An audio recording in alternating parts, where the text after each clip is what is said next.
الحمد لله رب العالمين والعاقبة للمتقين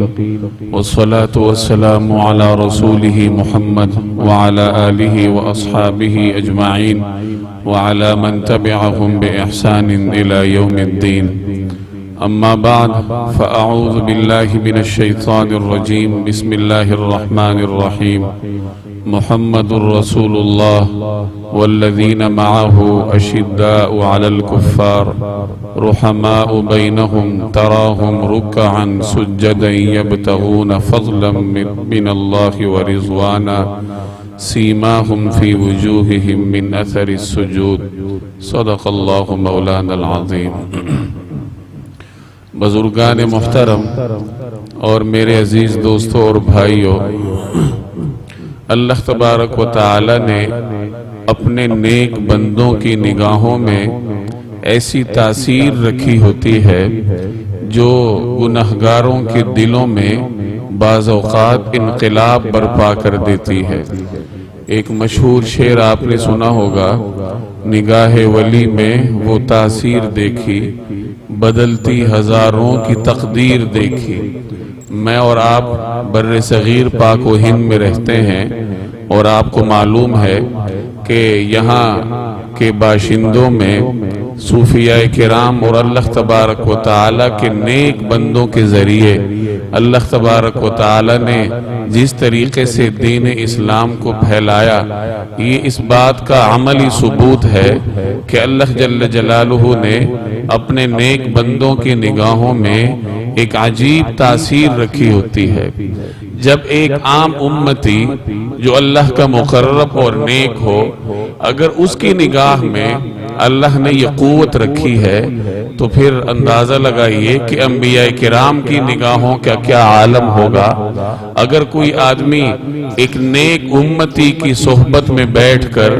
دین سیکھ سکتا ہے، راہ ہدایت پر آ سکتا ہے، تو جن حضرات کو اللہ تبارک و تعالی نے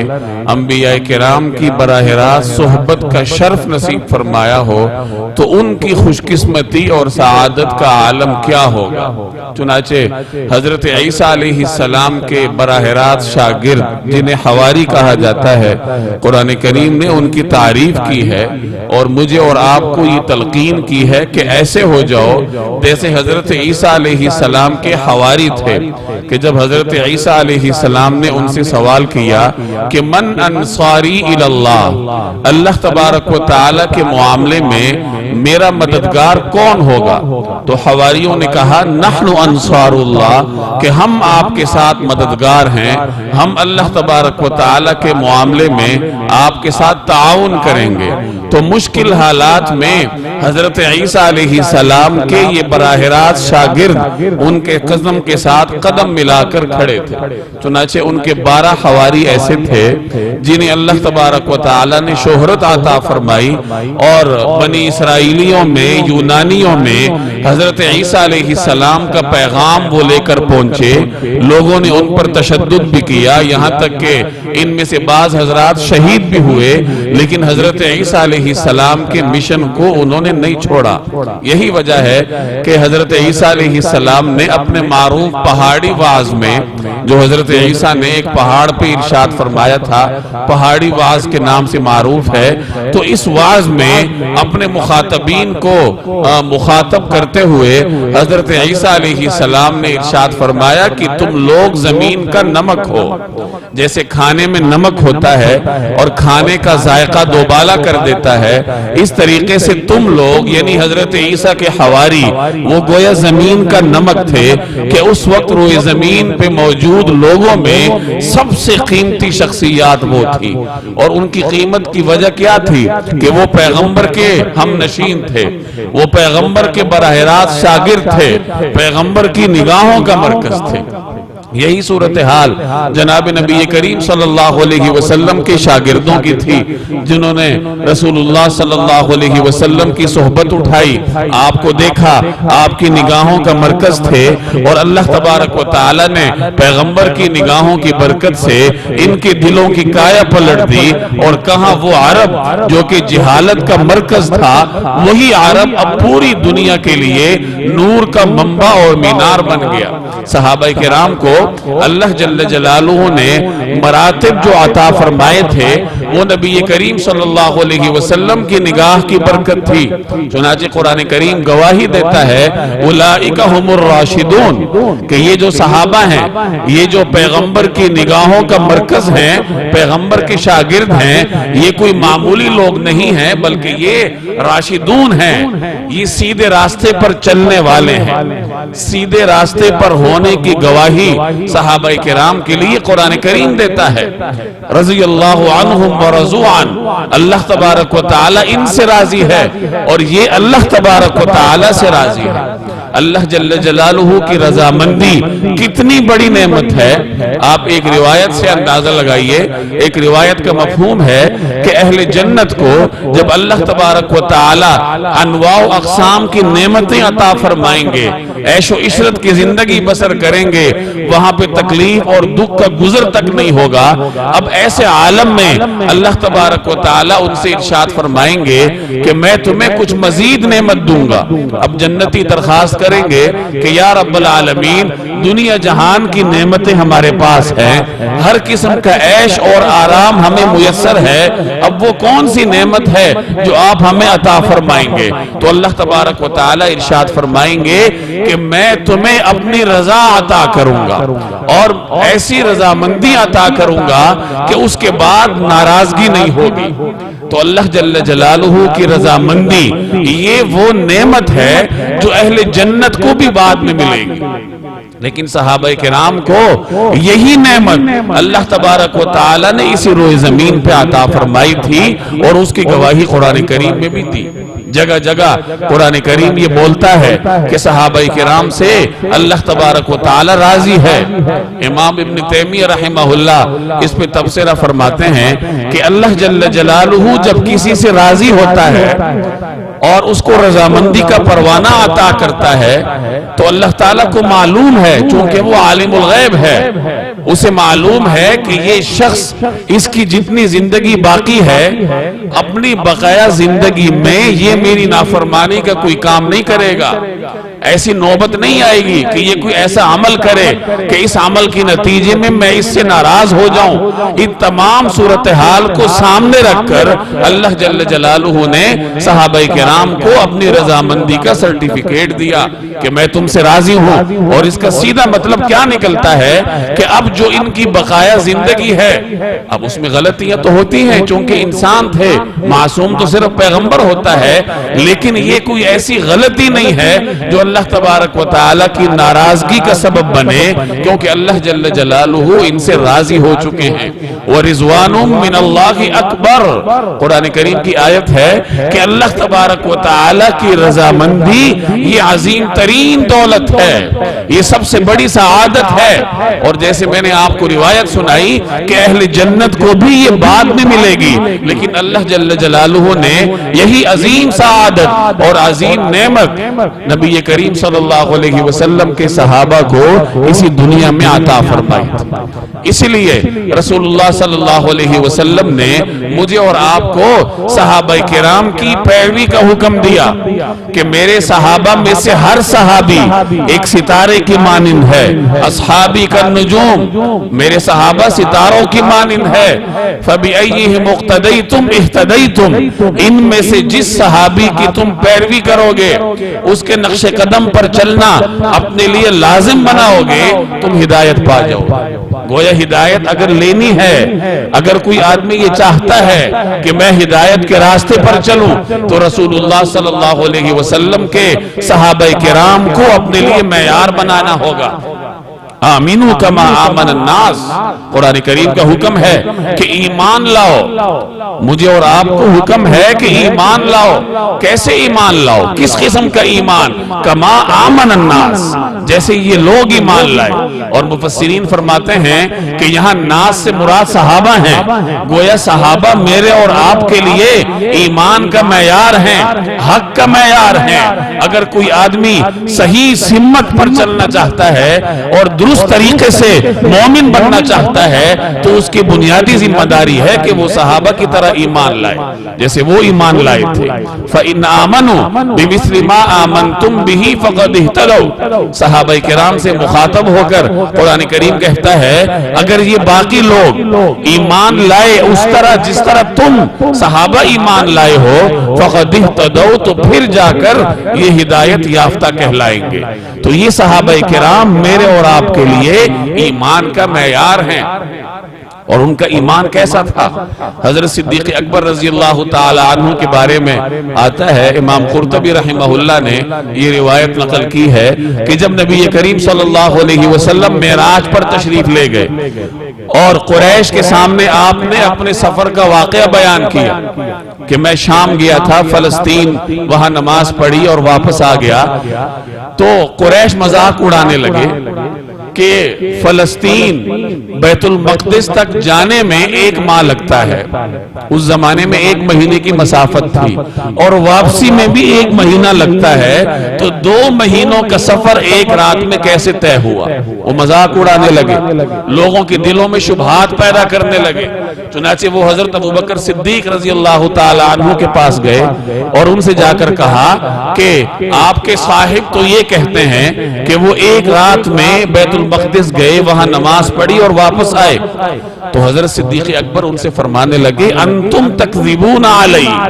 کہ تم لوگ ان کے بارے میں جھوٹ بولتے ہو،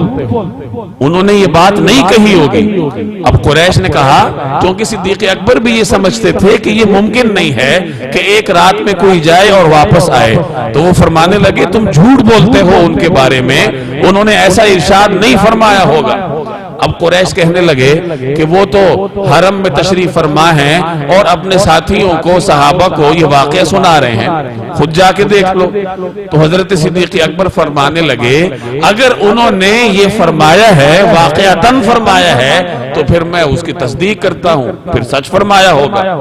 تو قریش ان سے کہنے لگے کہ آپ بغیر سنے تصدیق کیسے کر سکتے ہیں؟ تو حضرت صدیق اکبر نے فرمایا کہ میں تو اس سے بڑھ کر امور میں ان کی تصدیق کرتا ہوں کہ تم بیت المقدس کے آنے اور جانے کے بارے میں مجھ سے سوال کرتے ہو، میں نے تو ان کی تصدیق اس معاملے میں بھی کی ہے کہ وہ فرماتے ہیں کہ میرے پاس آسمان سے وحی آتی ہے 1 لمحے میں۔ اور اس کے بعد حضرت ابوبکر صدیق مسجد حرام چلے گئے نبی کریم صلی اللہ علیہ وسلم کی خدمت میں اور عرض کرنے لگے کہ یا رسول اللہ، جو آپ کے سفر کا واقعہ ہے مجھے بھی سنائیے۔ نبی کریم صلی اللہ علیہ وسلم واقعہ شروع فرماتے ہیں، سناتے ہیں، اور حضرت صدیق اکبر رسول اللہ صلی اللہ علیہ وسلم کے ہر جملے کے جواب میں عرض کرتے ہیں کہ صدقت یا رسول اللہ، اے اللہ کے رسول آپ نے سچ فرمایا۔ پورا واقعہ اس طریقے سے سنتے ہیں کہ ہر جملے کی الگ سے تصدیق کرتے ہیں، اور نبی کریم صلی اللہ علیہ وسلم نے پھر آخر میں انہیں ارشاد فرمایا کہ انت صدیق، کہ تو صدیق ہے۔ یہ صدیق اکبر کو لقب رسول اللہ صلی اللہ علیہ وسلم نے اس غیر مشروط تصدیق کی وجہ سے عطا فرمایا تھا۔ تو صحابہ کا تو ایمان یہ تھا کہ پیغمبر کے ساتھ اندھا دھند عقیدت ہے، اور پیغمبر کی زبان سے نکلا ہوا لفظ ان کے لیے ایمان اور یقین کا باعث ہے۔ ایک اور صحابی کا عجیب واقعہ ہے، ایک مرتبہ نبی کریم صلی اللہ علیہ وسلم نے ایک دیہاتی سے گھوڑا خریدا مدینہ منورہ میں۔ اب بیع و شراء ہو گئی، معاملہ ہو گیا، ابھی رسول اللہ صلی اللہ علیہ وسلم نے قیمت ادا نہیں کی تھی کہ اس دیہاتی نے کسی اور کے ساتھ زیادہ قیمت پر معاملہ کر لی۔ تو حضور صلی اللہ علیہ وسلم نے فرمایا کہ تمہارا تو معاملہ میرے ساتھ ہو چکا تھا، تم تو یہ گھوڑا مجھے دینے کے پابند ہو، دوسرے کو کیسے بیچ سکتے ہو؟ تو وہ اعرابی مکر گیا، اس نے کہا میں نے تو نہیں بیچا آپ کو، اور اگر آپ نے میرے ساتھ معاملہ کیا ہے تو کوئی گواہ ہے تو لے آئیے۔ چونکہ کوئی دیکھنے والا نہیں تھا تو وہ اعرابی یہ سمجھنے لگا کہ حضور صلی اللہ علیہ وسلم کو گواہ نہیں ملے گا، دیہاتی تھا، اب اتنے میں ایک صحابی تشریف لائے اور غالباً ان کا نام خزیمہ بن ثابت رضی اللہ تعالیٰ عنہ تھا. تو جب ان کے سامنے یہ معاملہ آیا کہ یہ اعرابی حضور صلی اللہ علیہ وسلم کے ساتھ مخاصمت کر رہا ہے اور گواہی طلب کر رہا ہے، تو اس نے کہا میں گواہی دیتا ہوں کہ آپ سے نبی کریم صلی اللہ علیہ وسلم نے یہ معاملہ کیا تھا. اب چونکہ گواہ سامنے آ گیا تو وہ اعرابی مجبور ہوا اور اس نے وہ معاملہ حضور صلی اللہ علیہ وسلم کے ساتھ پورا کیا. بعد میں نبی کریم صلی اللہ علیہ وسلم اس سے پوچھتے ہیں، سوال کرتے ہیں کہ خزیمہ تم نے وہ معاملہ دیکھا نہیں تھا، تم وہاں موجود نہیں تھے جب وہ میرے ساتھ معاملہ کر رہا تھا، پھر تم نے گواہی کیسے دے دی؟ تو وہ عرض کرنے لگا کہ یا رسول اللہ، ہم تو اس سے بڑھ کر معاملات میں آپ کی تصدیق کرتے ہیں، یہ تو ایک معمولی سا معاملہ تھا. گویا کہ ان حضرات کے لیے اپنے مشاہدے سے بڑھ کر زیادہ یقین والی اگر کوئی چیز تھی، کوئی معاملہ تھا، تو وہ نبی کریم صلی اللہ علیہ وسلم کی زبان اقدس سے نکلنے والے الفاظ تھے. نبی کریم صلی اللہ علیہ وسلم نے خوش ہو کر اس صحابی کو ذو الشہادتین قرار دیا، یعنی اس صحابی کی گواہی دو گواہوں کے برابر قرار دی گئی. ہر معاملے میں شریعت دو گواہ طلب کرتی ہے. آپ جب بھی کوئی دعویٰ کریں گے تو آپ سے دو گواہ طلب کیے جائیں گے، لیکن حضرت خزیمہ رضی اللہ تعالی عنہ کو نبی کریم صلی اللہ علیہ وسلم نے یہ اعزاز عطا فرمایا. یہ ان کی خصوصیت تھی کہ اگر وہ تنہا کسی معاملے میں گواہی دے دیتے تو صرف ان کی گواہی کافی تھی، کیونکہ ان کی ایک کی گواہی رسول اللہ صلی اللہ علیہ وسلم نے دو کی گواہی کے برابر قرار دی. یہ صحابہ کے ایمان کا معاملہ تھا. ان کے عشق کو میں اور آپ اگر یہاں ناپنے بیٹھ جائیں تو ایسا کوئی اعلیٰ دریافت نہیں ہوا، ایسا کوئی معیار نہیں ہے کہ ہم اس معیار کے ذریعے حضرات صحابہ کرام رضی اللہ تعالی عنہم کے ایمان کو جان سکیں، ناپ سکیں. یہ کوئی ممکن ہے کہ ایک آدمی اپنے ہاتھ سے اپنے باپ کو قتل کرے؟ حضرت ابو عبیدہ بن جراح رضی اللہ تعالی عنہ یہ ایک غزوے میں حضور کے ساتھ ہیں، ان کا والد مشرکین کی صف میں ہے، بیٹے کے ساتھ سامنا ہوتا ہے، حضرت ابو عبیدہ اپنے ہاتھ سے اپنے باپ کا سر قلم کرتے ہیں. حالانکہ عربوں میں والدین کی اطاعت کا رواج تھا، وہ اپنے قبیلے کے لیے جان دینے سے دریغ نہیں کرتے تھے، تو باپ تو پھر باپ ہوتا ہے. لیکن جب معاملہ آتا تھا ایمان کا، رسول اللہ صلی اللہ علیہ وسلم کا، تو پھر صحابہ کے لیے اپنے بھی غیر بن جایا کرتے تھے. حضرت ابو بکر صدیق رضی اللہ تعالی عنہ کے والد حضرت ابو قحافہ یہ بزرگ تھے، بوڑھے تھے. اب ایک مرتبہ انہوں نے اپنے بیٹے کے سامنے نبی کریم صلی اللہ علیہ وسلم کی شان میں گستاخی کی. اس وقت تک وہ ایمان نہیں لائے تھے، تو حضرت ابو بکر صدیق نے انہیں زوردار تھپڑ مارا،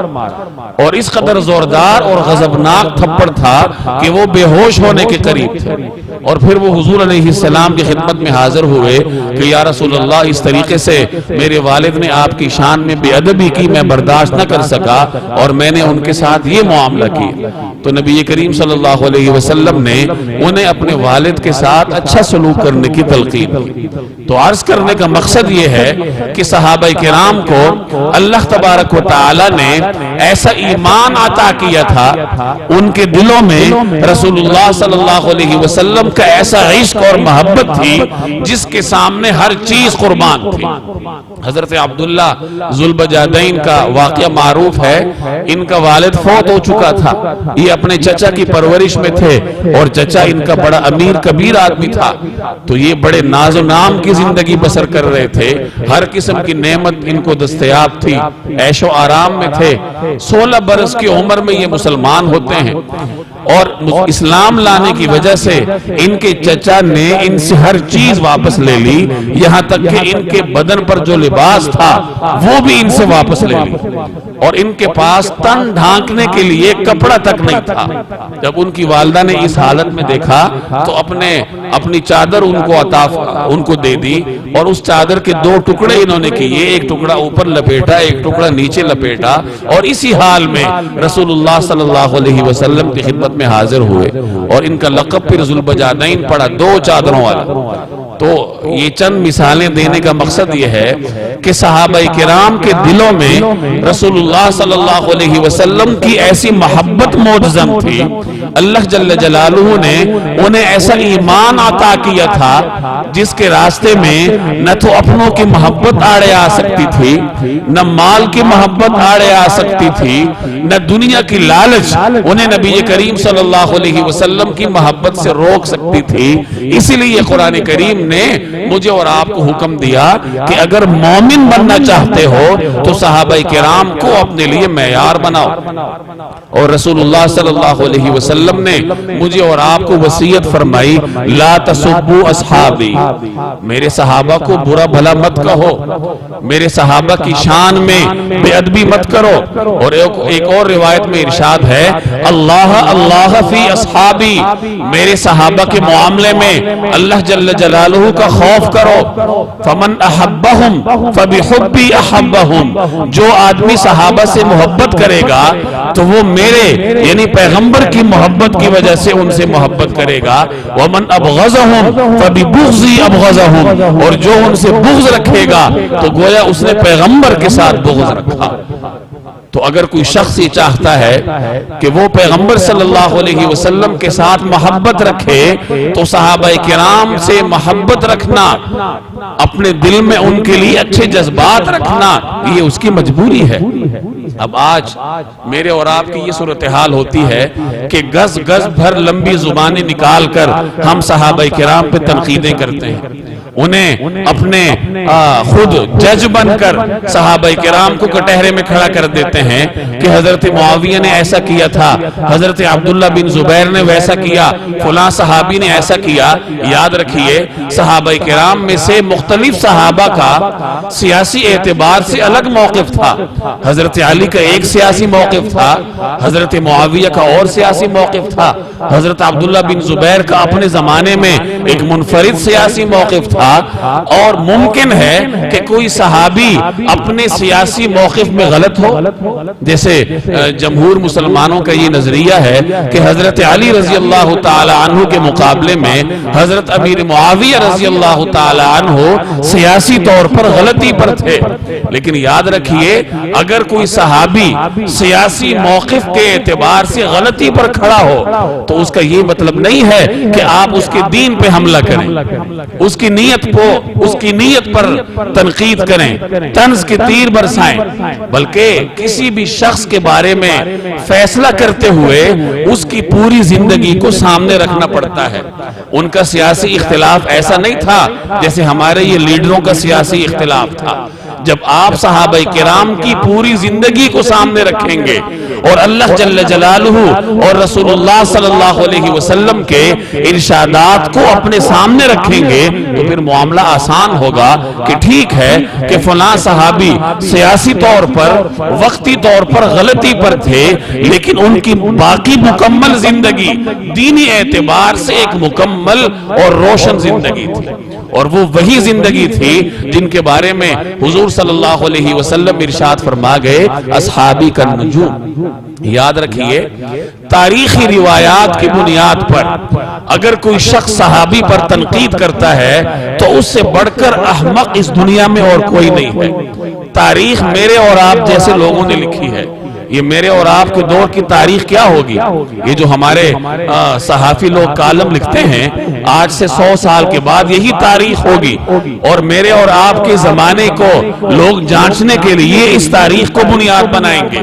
اور ان کی حقیقت کیا ہے وہ آپ خوب جانتے ہیں۔ تو یہ جو میرے اور آپ کے پاس سینکڑوں سال قدیم تاریخ کی کتابیں ہیں تو ان کی صورتحال بھی یہی ہے کہ میرے اور آپ جیسے مورخین نے لکھی ہے۔ اور مزے کی بات یہ ہے کہ وہ مورخ شروع میں لکھ بھی دیتا ہے کہ میرے لکھنے کا مطلب یہ نہیں ہے کہ میں اس کو سچ سمجھتا ہوں، بلکہ جو مجھ تک پہنچا ہے میں نے لکھ دیا۔ آپ تاریخ طبری کا مقدمہ اٹھا کے دیکھ لیجئے، امام طبری خود اس کی وضاحت کرتے ہیں کہ جو معاملہ مجھ تک پہنچا ہے میں نے جانچے بغیر اس کو لکھ دیا ہے، اب جانچنا پڑھنے والے کا کام ہے۔ اب انہی کتابوں میں حضرت معاویہ کے بارے میں، حضرت علی کے بارے میں، حضرت عبداللہ بن زبیر کے بارے میں مختلف روایات ہیں، اور ان روایات کو بنیاد بنا کر ہمارے آج کے دور کے مسلمان کھڑا ہو کر کتاب لکھ مارتا ہے اور صحابہ کرام کو اپنے عدل کے میزان میں تولنے کی کوشش کرتا ہے۔ یاد رکھیے مسلمانوں کا یہ اجماعی نظریہ ہے کہ صحابی کے بارے میں تاریخ کی وہ روایت قابل قبول ہوگی جو صحابی کی شان کے مطابق ہوگی۔ اگر طبری یا ابن کثیر یا ابن خلدون یا کوئی مورخ آپ کو ایسی روایت پہنچاتا ہے جو صحابی کی شان کے مطابق نہیں ہے تو وہ روایت ردی کی ٹوکری کے لائق ہے، اور قبول آپ نے اللہ کے اس کلام کو کرنا ہے، رضی اللہ عنہم ورضوا عنہ، اور حضور علیہ السلام کے اس فرمان کو قبول کرنا ہے، لا تسبوا اصحابی اصحابی کالنجوم فبأیہم اقتدیتم اہتدیتم۔ تو یہ ایک بنیادی نقطہ ہے، اور اس نقطے کو نہ سمجھنے کی وجہ سے ہمارے بڑے بڑے مفکرین وہ صحابہ کرام کے معاملے میں راہ اعتدال سے ہٹ گئے۔ حضرت امیر معاویہ رضی اللہ تعالی عنہ کے بارے میں آپ نے یہ سن رکھا ہوگا کہ ان کی مجلس شاہی ہوتی تھی، وہ شاہی سواری پر سفر کرتے تھے، لیکن ساتھ یہ بھی روایات موجود ہیں، ایک مشہور تابعی فرماتے ہیں کہ میں نے امیر معاویہ کو اپنی آنکھوں سے دیکھا کہ وہ ایک خچر پر سوار تھے، اپنی خلافت کے زمانے میں بازاروں میں گردش کر رہے تھے، اور ان کے جسم پر جو لباس تھا اس کا گریبان پھٹا ہوا تھا۔ تو اس قسم کی روایات بھی موجود ہیں۔ حضرت امیر معاویہ رضی اللہ تعالی عنہ نے اگر شاہانہ انداز اپنایا تھا تو اس کا مطلب یہ نہیں تھا کہ ان کے دل میں کوئی شاہی طمع ہے یا ان کے دل میں مال کی لالچ ہے، بلکہ وہ ایک وقتی ضرورت تھی کہ وہ شاہان روم کی سرحد پر بیٹھے تھے، اور ان کا مقصد یہ تھا کہ مسلمانوں کی خلافت کا ایسا روب اور دبدبہ ہو تاکہ روم کی سلطنت پر اس کا دبدبہ اور اثرات پڑیں۔ تو بہرحال ان گزارشات کا مقصد یہ ہے کہ صحابہ کرام کی جماعت وہ پاک باز جماعت ہے جن کو اسی دنیا میں اللہ تبارک و تعالی نے اپنی رضامندی کا پروانہ عطا کیا تھا، اور نبی کریم صلی اللہ علیہ وسلم نے بارہا مجھے اور آپ کو یہ وصیت کی ہے، یہ حکم دیا ہے کہ جب میرے صحابہ کے بارے میں بات کرنی ہو تو اللہ کا خوف مد نظر رکھو اور میری محبت کو اپنے سامنے رکھو۔ ان واضح فرامین کی موجودگی میں محض تاریخی روایات کی بنیاد پر صحابہ کرام کے بارے میں بدگمانی کرنا اپنی قبر تاریخ کرنے کے مترادف ہے۔ اللہ تبارک و تعالی مجھے اور آپ کو سوچنے اور سمجھنے کی توفیق عطا فرمائے۔ وما علینا الا البلاغ۔